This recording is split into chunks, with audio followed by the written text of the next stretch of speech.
이더리움 같은 경우는 비트코인보다 더 상승할 가능성이 있다라고 이야기를 합니다. 네, 여러분 안녕하세요. 7월 25일 파이어 시황입니다.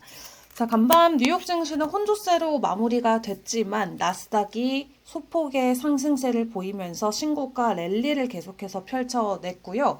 미국에서는 지금 기업들의 실적 발표가 이어지고 있죠. 덕분에 긍정적인 호실적을 발표하는 빅테크들을 중심으로 기술주 위주의 상승이 계속해서 나오고 있습니다.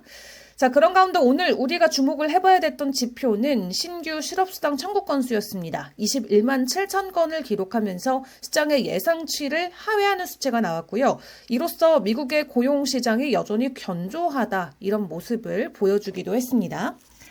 자, 그런 가운데 인도 같은 경우는 미국과 8월 1일 전에 무역 합의를 할 것이다 라고 이야기하면서 지금 미국한테 받은 26%의 관세는 피하게 될 것이다 라는 코멘트를 내놓기도 했고요.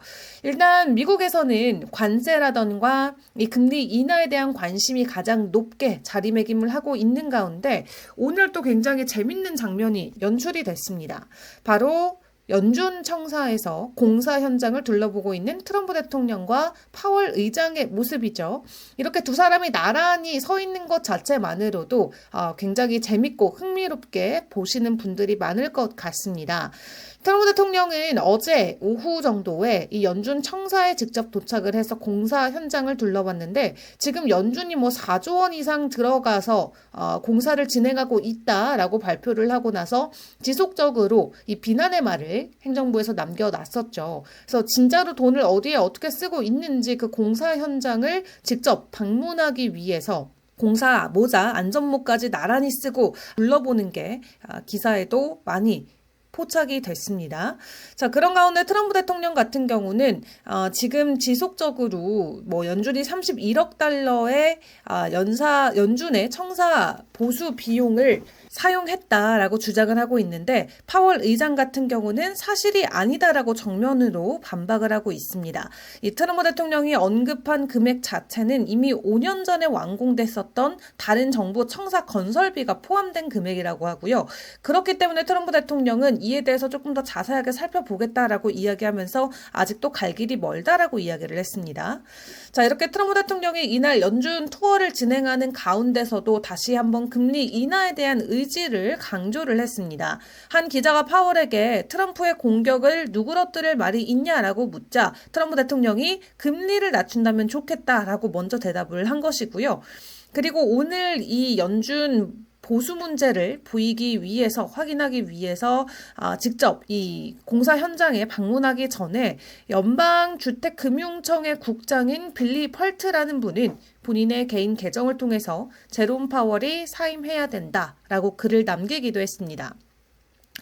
다만 트럼프 대통령은 이 파월 교체 가능성을 재차 언급하긴 했지만 지금 당장은 필요하지 않다라고 이야기하면서 파월이 옳은 결정을 할 것이라고 믿는다고 이야기를 했습니다.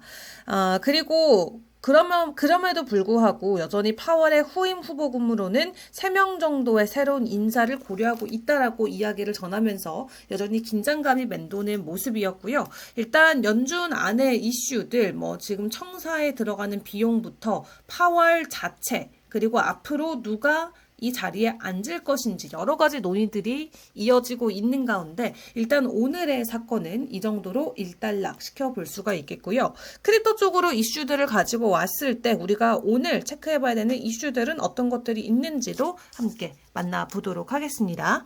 자, 일단 크리스티스 인터내셔널 릴에스테이트가 미국 최초로 암호화폐 전용 부서를 설립한다고 합니다. 이제 디지털 자산 기반으로 부동산 거래를 본격적으로 시작할 것으로 보여지는데 이 회사 같은 경우는 각 부서마다 전문가들을 모집하고 있다고 하거든요. 변호사나 분석가, 암호화폐 전문가를 모집을 해서 디지털 화폐 사용을 위한 부동산 팀을 따로 만든다고 하고요. 이 회사 같은 경우는 베버리 힐스 엄청난 부촌이죠. 거기에서 가상화폐로만 거래된 6,500만 달러 규모의 부동산 계약 등 이미 여러 성공적인 사례를 가지고 있습니다. 그러면서 이 크리스티스의 CEO 같은 경우는 트렌드가 너무나도 명확하다, 명백하다라고 이야기하면서 암호화폐는 이제 필수 산업도구로 자리 잡고 있다라고 이야기했는데요. 그러면서 이 시장이 더욱더 확장될 것이라고 이야기하기도 했습니다. 이 크리스티스는 전 세계적으로 암호화폐로 구매 가능한 10억 달러 이상의 고급 부동산 포트폴리오를 보유하고 있기 때문에 무엇보다도 지금 연방법의 주택 정책 같은 경우도 암호화폐를 포괄하도록 변화하는 가운데 현재 이러한 발표들이 나오고 있다라는 부분에서 시장에서는 긍정적으로 평가를 하고 있습니다. 이제 수백억에 달하는 정말 비싼 주택들도 미국에서는 암호화폐로 거래하는 사례들이 계속해서 증가가 될 수 있을지, 그러면 부자들은 코인을 더욱더 매수해야 되는 또 명분이 생길 수가 있기 때문에 시장 안의 긍정적인 거래량 상승에 대한 기대감으로 지켜볼 수 있는 케이스가 될 것 같습니다. 그리고 옆나라 일본에서도 비트코인을 비축하는 기업들이 계속해서 늘어나고 있습니다. 이번에는 일본의 상장사인 AI 기업이죠. 퀀텀 솔루션이 본인들의 자회사인 GPT 펠스 스튜디오를 통해서 앞으로 1년 동안 비트코인을 3,000개 확보하는 게 목표다라고 합니다. 지금 시세 기준으로 놓고 보면은 거의 5천억 원에 달하는 규모의 돈을 통해서 비트코인을 매집하겠다라는 거고요. 단계적으로는 일단 3,000개 비트코인 확보에 나설 계획이라고 하는데 이게 장기적인 전략이기 때문에 계속해서 비트코인의 매집을 이어갈 것으로 보여집니다. 그러면서 GPT 펠스 스튜디오 같은 경우도 이미 디지털 자산 인프라 구축에 착수를 했다라고 하고요. 콜드나 핫 월렛을 분리한 체계와 내부 통제, 또 회계 관리 시스템 등 기관 투자자 수준의 보안과 감사 기능을 이미 갖추고 있다고 합니다. 그래서 일본 기업들 같은 경우도 비트코인을 매입하기 위해서 잇따라 발표를 하고 있는 상황에서 지금 비트코인의 가격 모습은 어떨까요? 일단 단기적으로는 좀 하락할 가능성이 있다고 합니다. RSI 약세 다이버전스도 보이고요. CME 갭도 메워야 되고, 그리고 비트코인의 주기 지표 같은 경우도 확인을 해봤을 때 단기적으로 추가 조정에 대한 가능성이 있다라고 합니다. 이 새로운 주간 저점 형성이 가능할 것으로 보여지는 가운데 이 RSI 같은 경우는 현재 약세 다이버전스를 보이고 있습니다. 약세 다이버전스는 가격이 고점을 더 높게 형성하지만 RSI가 동일하거나 낮은 고점을 만드는 현상을 의미를 하는데, 보통 이런 패턴들은 상승세 약화를 암시한다고 해요.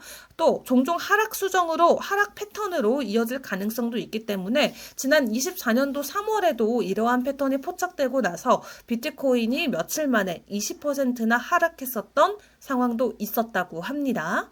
그리고 CME 갭 같은 경우도 지금 9개 갭 중에 7개를 이미 채운 것으로 확인이 됐는데 아직 2개의 갭이 더 남아있는 상황입니다. 이 CME 갭 같은 경우는 정규 거래 시간 외에 거래로 인해서 발생한 가격 공백을 의미하는데요. 비트코인 같은 경우는 보통 이러한 갭을 채우는 경향이 있기 때문에 이때 또 단기적인 하락이 나올 수도 있다라고 합니다. 자, 그런 가운데 코인 시장 전체만 놓고 봤을 때는 또 긍정적인 이슈들도 많이 있습니다. 테더 같은 경우는 20억 달러 규모의 테더를 추가적으로 발행한다라고 하고요. 만약 테더가 20억 달러 상상의 USDT를 더 발행시키면은 암호화폐 시장의 상승 가능성에 대한 관심이 커질 수가 있겠죠. 또 이번 발행은 이더리움 네트워크를 통해서 2건의 거래로 이루어진다고 합니다. 발행된 토큰의 시장 수요에 따라서 차근차근 시장에 풀릴 예정이라고 하는데, 이번 발행된 USDT 자체는 재고 용도로 발행이 됐지만 보통은 시간이 지남과 함께 시장의 물량이 풀리기 때문에 시장 안에서의 유동성 증가로도 기대를 해볼 수가 있겠고요. 과거에도 대규모로 이렇게 USDT 테더가 발행이 될 때는 미발행된 재고가 대부분 며칠 안으로 시장에 유입이 돼 왔다고 합니다. 그래서 스테이블 코인 같은 경우는 지속적으로 발행사들에서도 발행을 하고 있는 가운데 뱅크 오브 아메리카에서는 스테이블 코인의 공급량이 단기적으로 최대 750억 달러가 증가될 수 있다라고 전망을 했습니다. 현재 스테이블 코인 시총 자체가 2,700억 달러인데요. 여기서 단기적으로 750억 달러의 추가적인 상승이 기대가 된다라고 뱅크 오브 아메리카는 이야기를 했고, 비트마인 같은 경우는 간밤에도 추가적으로 이더리움 매수를 해주면서 이더리움 보유량이 21억 달러를 돌파했습니다. 원화 기준으로 3조에 가까운 돈이고요. 이로써 다시 한번 샤프링크의 1위 자리를 탈환을 상승만을 하면서 비트마인이 이더리움을 가장 많이 보유하고 있는 회사로 떠올랐습니다. 이들의 목표는 분명합니다. 본인들이 이더리움 공급량의 총 5%를 보유하는 게 목표라고 하고요. 그 보유한 금액은 모두 스테이킹에 맡긴다라고 하니까 굉장히 이더리움 가격 측면에게는 긍정적으로 작용될 수 있는 부분이겠고요. 이 비트코인 채굴에서 이더리움을 초점을 전환한 이후에 공격적으로 지금 매수 전략을 펼치고 있는데 이들의 평균 단가가 $3,600이니만큼 해당 구간은 상당히 강력한 이더리움의 가격 지지 구간이 될 수가 있겠습니다. 기관들이 현물로 이더리움을 매수를 해주고 있는 것뿐만 아니라 블랙락 같은 경우도 이더리움의 ETF 출시 250일 만에 전체 AUM이 $100억 돌파하면서 역대 세 번째 속도를 보이고 있다고 합니다. 세계에서 가장 빠르게 성장한 ETF 중 하나로 이더리움의 현물 ETF도 자리를 잡았고요. 첫 번째로는 블랙락의 비트코인 현물 ETF였고 두 번째가 피델리티의 비트코인 ETF입니다. 그리고 세 번째가 지금 보시는 이더리움의 현물 ETF인데 이로써 상위 3개 ETF가 모두 크립토를 베이스한 ETF가 됐습니다. 그만큼 사람들이 ETF를 통해서라도 굉장히 코인 투자를 하고 싶다라는 그 심리를 우리가 느껴볼 수가 있겠죠. 이런 흐름 자체는 어쨌든 이더리움 투자 심리 회복과 함께 자금이 재배치되는 흐름으로 풀이가 될 수 있기 때문에 긍정적으로 지켜볼 필요가 있을 것 같고 갤럭시 디지털 CEO 같은 경우도 이더리움 같은 경우는 비트코인보다 더 상승할 가능성이 있다라고 이야기를 합니다. 이더리움이 $4,000를 다시 돌파한다면 가격 발견 단계에 접어들 가능성이 크고 이 과정에서 비트코인의 상승폭을 앞지를 수도 있다라고 하는데요. 이더리움이 $4,000를 돌파하면 가격 발견 단계에 진입할 것이다 라고 이야기하면서 $4,000의 벽을 여러 번 두드릴 운명이 될 수 있다라고 이야기를 합니다. 때문에 오는 3개월에서 6개월 안으로 이더리움이 비트코인을 능가할 가능성이 높다라고 하는데 그렇다면 지금 시점에서 비트코인과 이더리움의 움직임은 어떻게 진행이 되고 있는지 파이어 차트를 통해서 함께 만나보겠습니다. 네, 일단 비트코인의 도미넌스 어제보다는 더 올라온 상황입니다. 59까지 내려갔다가 지금 61%까지 다시 반등을 해주고 있고요. 현재 상황에서는 시장 안에서 약세 움직임이 조금 더 강하게 포착이 되고 있죠. 지난 1시간 동안 하락한 종목이 95%로 대부분의 종목들이 가격 조정을 겪고 있는 모습을 확인을 해볼 수가 있겠고요. 그리고 오는 4일 동안의 추세 구간을 확인을 해보더라도 90%가 넘는 종목들이 가격 하락에 대한 가능성을 보이고 있습니다. 자, 그렇다면 비트코인 같은 경우는 지금 어떤 모습을 보여주고 있을까요? 전일 대비 1% 정도 하락하면서 $11만 7,000에서 가격을 만들어주고 있는데 가장 최근에 숏에 대한 시그널이 뜨고 나서는 그 뒤로 현재는 하락을 한 상황입니다. 다만 최근에 등락을 오가면서 롱과 숏에 대한 비중이 계속해서 변경되는 모습이 나왔는데요. 단기적으로 비트코인의 하락 추세가 이어지고 있는 가운데 아직 지지 라인까지는 조금의 룸이 더 남아 있습니다. 여기서 $11만 7,100가 무너지지 않는지를 잘 확인을 해보시는 게 중요할 것 같고 상반으로는 $11만 9,000를 돌파하면 그 다음으로 $12만 78의 장기 저항이 걸려 있기 때문에 이 $11만 9,000를 돌파를 해주는 게 1차 관문이 될 것 같습니다.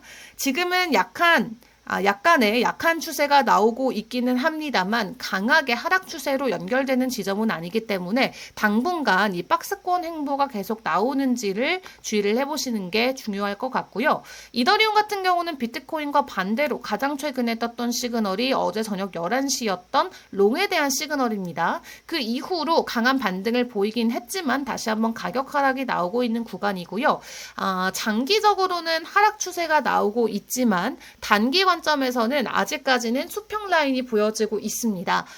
지금은 사실 저항 구간의 가격이 더 가깝기 때문에 이 장기 저항을 딱 맞고 그대로 떨어졌는데 아직 지지까지는 좀 룸이 많이 남아있는 상황이죠. $3,700를 강하게 돌파를 해줄 수 있을지 이 여부를 같이 기다려 보시는 게 좋을 것 같습니다. 이더리움 같은 경우는 지금 비트코인의 관심을 그대로 뺏어가면서 상위 종목들 안에서도 비트코인을 중심으로 모두가 가격 하락이 나오고 있는 있는 가운데서 이더리움만 홀로 강세 흐름이 이어지고 있는 상황인데요. 주말 사이 코인 시장의 분위기는 어떻게 변화가 될지 주말 사이 나오는 이슈들까지 잘 정리해서 저는 다음 주 월요일 시황 영상으로 다시 돌아오도록 하겠습니다. 그럼 여러분 오늘도 성공 투자하시고요. 주말도 잘 보내시고 다음 주 월요일에 저는 다시 인사드리도록 할게요. 오늘도 성공 투자하세요. 안녕.